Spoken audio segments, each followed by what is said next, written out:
Assalamu alaikum students, this is Faizan Mirza. We are discussing the topic of interaction between loci.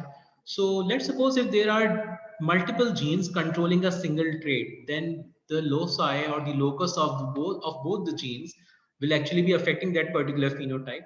So different loci affecting a single polypeptide is what we term as interaction between loci. For example, feather color in chickens. You must have seen that feather color in chickens, mostly we come across chickens who are white only. We don't really come across colored chickens as commonly as we come across white chickens. So why is that? So basically, the color of feathers in chickens is being controlled by two separate genes on two separate loci.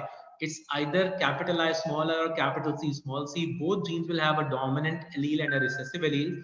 So they together control the feather color in the chickens.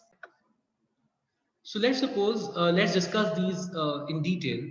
The allele capital I, the dominant I is for white feathers, it's dominant, and small I is for non-white feathers, and capital I is for white feathers. This is dominant, and this one is recessive.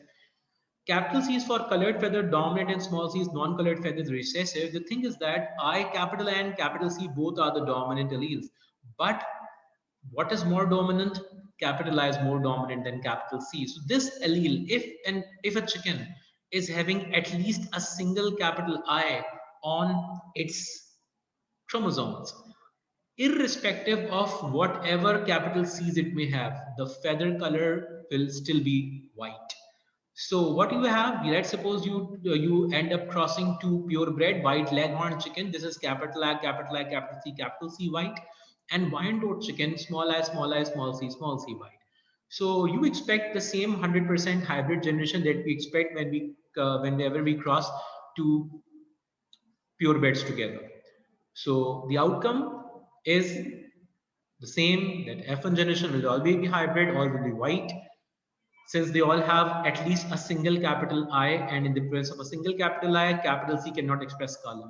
Now what do? You go for a sibling cross. The offsprings of F1 generation are crossed together, capital I, capital C, small c, they both are crossed together. We expect to see 9331 ratio because this is a dihybrid cross. But the 9331 ratio doesn't show up. What shows up is actually a 13 is to 3 ratio. There are 13 white and 3 colored chickens being produced.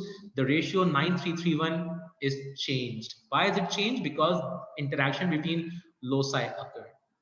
And this can be actually proven using chi-square test. So if chi-square test was applied, or for on this particular example, you would see that the ratio 9331 is not being followed. The difference between observed and expected would be significant, because the value of chi-square that you will get for this particular cross will be greater than the critical value, and it being greater than the critical value actually tells you that the difference between observed and expected is significant. It's not due to chance, it's due to some other factor, and the other factor is interaction between the loci in this case.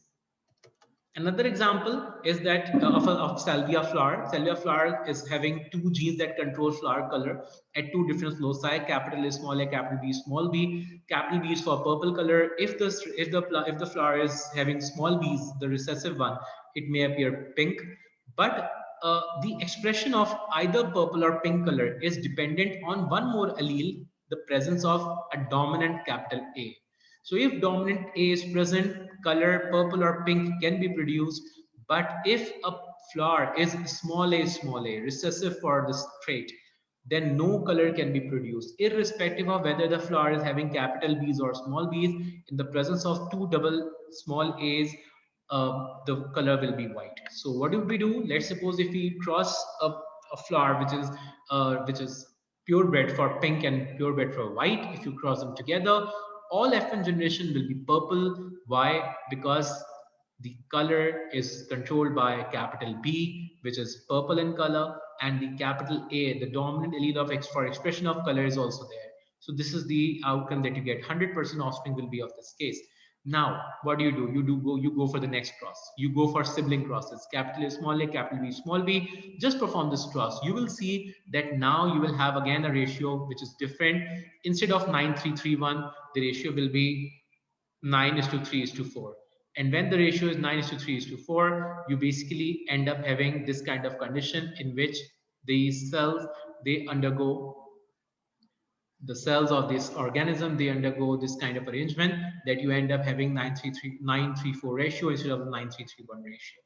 So these are the cases in which the ratio 9:3:3:1 can change. That's it for now. Thank you.